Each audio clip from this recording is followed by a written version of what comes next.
E aí, pessoal, tudo bem?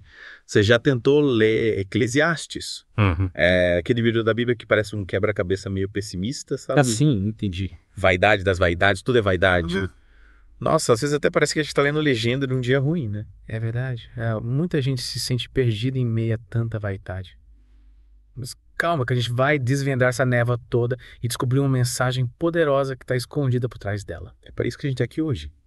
Vamos mergulhar nesse mar de sabedoria, desmistificar Eclesiastes e voltar à superfície com a bagagem cheia de insights práticos. Prepare-se para ter sua visão sobre esse livro transformada. Excelente.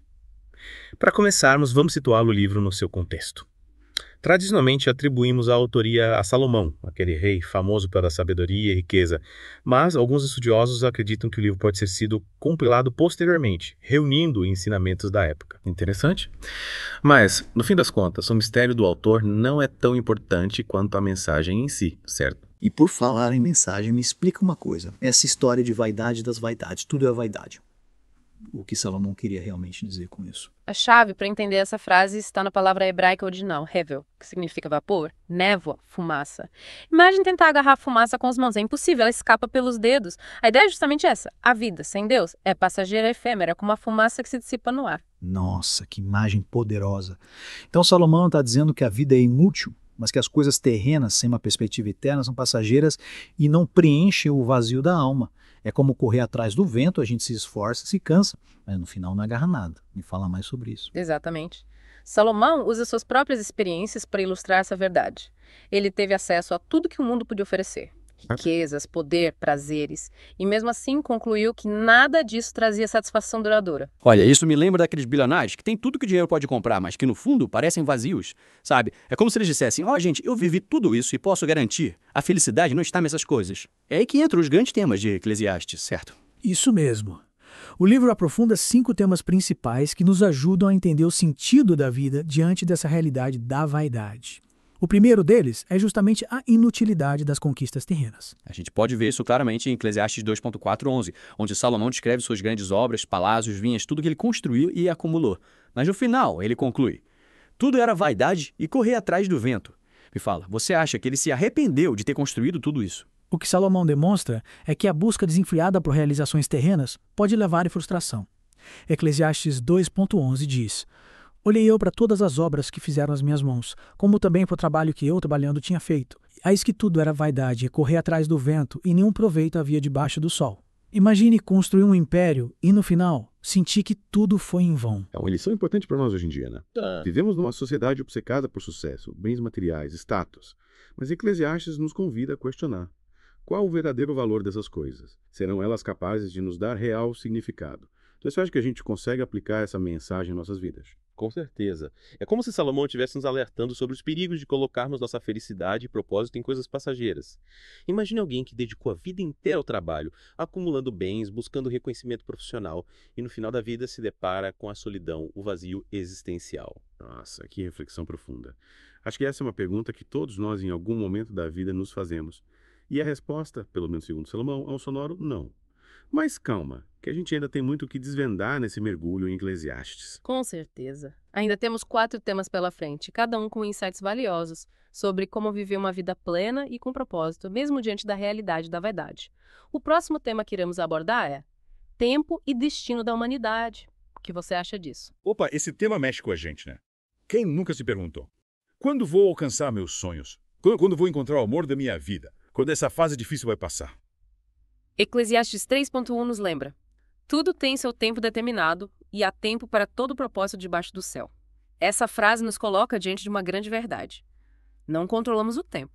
E você já se sentiu frustrada por não conseguir controlar o tempo? Com certeza. Quem nunca, né? É como se a gente estivesse num barco seguindo a correnteza do rio da vida. Podemos remar e escolher a direção, mas o ritmo, as curvas do rio, isso não está em nossas mãos. Eclesiastes nos ensina a navegar esse rio com sabedoria. Em vez de lutar contra a correnteza tentando controlar tudo, a proposta é aprender a confiar no tempo de Deus, aproveitando cada fase da jornada. Ou seja, em vez de ficar ansioso, querendo acelerar o processo, a gente precisa aprender a apreciar cada estação com suas belezas e desafios. Afinal, como diz o ditado, a vida é uma viagem, não um destino. Mas como a gente pode aplicar isso na prática? Uma dica prática é: pare de se comparar com os outros. Cada pessoa tem seu próprio tempo, sua própria jornada. Se você está constantemente se comparando, vai acabar se sentindo frustrado e ansioso. Foque no seu processo, celebre suas conquistas e confie que tudo acontece no tempo certo. Faz muito sentido. E por falar em sabedoria, o próximo tema de Eclesiastes é justamente a frustração da sabedoria humana. Parece paradoxal, né? Afinal, a sabedoria não é algo positivo. Sim, a sabedoria é algo positivo, mas Eclesiastes nos mostra que a sabedoria humana por si só tem seus limites. Ela pode nos dar conhecimento sobre o mundo, sobre as coisas, mas não responde às grandes perguntas da vida. Quem somos? Para onde vamos? Qual o nosso propósito? É como se a gente tivesse todas as peças de um quebra-cabeça, mas faltasse a figura na caixa para nos guiar na montagem. Podemos até juntar algumas peças, mas a imagem completa o sentido final continua um mistério. Me dá um exemplo prático disso. Imagine um cientista brilhante que dedicou a vida inteira à pesquisa, fez descobertas incríveis, publicou livros, ganhou prêmios. Mas no final da vida, ele se depara com a questão da finitude, da morte e se pergunta: qual o sentido de tudo isso? A ciência, por mais avançada que seja, não consegue responder essa pergunta. Entendi. Eclesiastes nos mostra que a verdadeira sabedoria não está em acumular conhecimento, mas em reconhecer os limites da nossa compreensão e buscar a Deus como fonte de significado. Exato. É como se a gente precisasse ir além da ciência, da filosofia e da lógica. A sabedoria que realmente importa começa com o temor a Deus, com a busca pela sua vontade. E é nesse ponto que chegamos ao quarto tema de Eclesiastes: a certeza da morte. Um tema um pouco desconfortável, mas inevitável. O que você acha disso? É verdade, ninguém gosta de falar sobre a morte, mas Eclesiastes nos coloca diante dessa realidade de forma direta, sem rodeios. Em Eclesiastes 9.5, lemos: os vivos sabem que hão de morrer, mas os mortos não sabem coisa nenhuma. Qual a mensagem por trás dessa frase? Essa frase pode parecer um pouco dura, mas na verdade é um chamado à vida. Se sabemos que nossos dias são finitos, como estamos vivendo cada momento? Essa é a questão que Salomão nos coloca. Nossa, que reflexão poderosa. É um convite a usar nosso tempo com sabedoria, investindo no que realmente importa. Relacionamentos, amor, propósito, legado. Afinal, como diz o poeta, a vida é breve, a arte é longa. Exatamente. E é nesse ponto que chegamos ao quinto e último tema de Eclesiastes, que une todos os outros, o chamado para temer a Deus. Lembre que lá no começo a gente falou sobre a vaidade das vaidades. Pois é, a grande conclusão de Eclesiastes é que a vida só encontra verdadeiro sentido quando vivida para Deus. Em Eclesiastes 12.13 encontramos a essência da mensagem do livro. Teme a Deus e guarda os seus mandamentos, porque isso é o dever de todo homem. Ou seja, depois de toda a busca, toda a reflexão, Salomão chega à conclusão de que o segredo da vida não está nas riquezas, no prazer, na sabedoria humana, mas em se render a Deus, em alinhar nossa vida com a sua vontade. E é nesse ponto que Eclesiastes se conecta com a mensagem central do cristianismo, a vida eterna em Jesus Cristo. Mas isso é assunto para a próxima parte do nosso mergulho. É isso aí. Voltamos já para desvendar a última parte dessa jornada. Até daqui a pouco. E voltamos para a segunda parte do nosso mergulho em Eclesiastes. Na primeira parte, a gente explorou a ideia da vaidade das vaidades. E como Salomão, mesmo tendo acesso a tudo que o mundo podia oferecer, concluiu que a verdadeira satisfação não se encontra nas coisas terrenas. Verdade. A gente viu que a busca por significado e propósito em riquezas, prazeres, ou até mesmo na sabedoria humana, acaba levando a um beco sem saída, a uma sensação de vazio, frustração. Parece que Salomão estava realmente desiludido com tudo. Sim, mas é importante lembrar que essa desilusão de Salomão não é o fim da história. É justamente nesse ponto que a mensagem de Eclesiastes se conecta com a mensagem central do cristianismo: a vida eterna em Jesus Cristo. Enquanto Salomão experimentou a vaidade da vida terrena, Jesus veio para nos oferecer vida em abundância, uma vida que transcende as limitações e efemeridade do mundo material. Em João 10.10, Jesus declara: eu vim para que tenham vida e a tenham em abundância. Essa promessa de Jesus contrasta fortemente com a experiência de Salomão, né? Enquanto um encontra vazio e frustração, o outro oferece plenitude e propósito. O que você acha que diferencia essas duas perspectivas? Acho que a grande diferença está na fonte da esperança. Salomão buscava satisfação em si mesmo, nas suas conquistas, nos prazeres terrenos. Já Jesus nos oferece uma esperança que está além de nós mesmos, uma esperança que se encontra em Deus e na promessa da vida eterna. É como se ele nos dissesse: a vida terrena é passageira, mas a vida em mim é eterna e plena. E essa vida eterna, como ela impacta a nossa vida aqui, agora? Afinal, a gente vive no presente, né? A vida eterna não é algo que começa só depois da morte. Ela começa no momento em que nos conectamos com Deus, com a sua vontade, com o seu propósito para nós. A partir daí, a nossa perspectiva muda. A morte, que antes era vista como um fim, passa a ser vista como uma passagem com uma nova vida, uma vida livre das dores e sofrimentos deste mundo. Mas e a angústia que a gente sente diante da morte? Como lidar com a perda de entes queridos, com a nossa própria finitude? Eclesiastes nos mostra que a morte é uma realidade inevitável, mas Jesus nos oferece a esperança da ressurreição, da vitória sobre a morte. Ele mesmo venceu a morte e nos promete que estaremos com ele para sempre. Essa esperança nos consola e nos dá força para enfrentar os desafios da vida e da morte. É como se Jesus nos dissesse: não tenham medo, estou com vocês até o fim dos tempos. E essa certeza de que Ele está conosco nos dá uma nova perspectiva sobre a vida, sobre os nossos sofrimentos, sobre a nossa finitude. Exato. E essa nova perspectiva nos liberta para vivermos com mais intensidade, com mais amor, com mais compaixão. A gente começa a valorizar as coisas que realmente importam. Os relacionamentos, o serviço ao próximo, a busca pela justiça, a construção de um mundo melhor. Eclesiastes nos mostra a realidade da vaidade da vida terrena, mas Jesus nos apresenta o antídoto, a fé nele, a esperança da vida eterna, o amor que vence a morte. Como essa mensagem pode nos ajudar a viver melhor no dia a dia? A fé em Jesus nos impulsiona a viver com propósito. Em vez de buscarmos satisfação em coisas passageiras, como status, poder ou riqueza, passamos a buscar a vontade de Deus para as nossas vidas.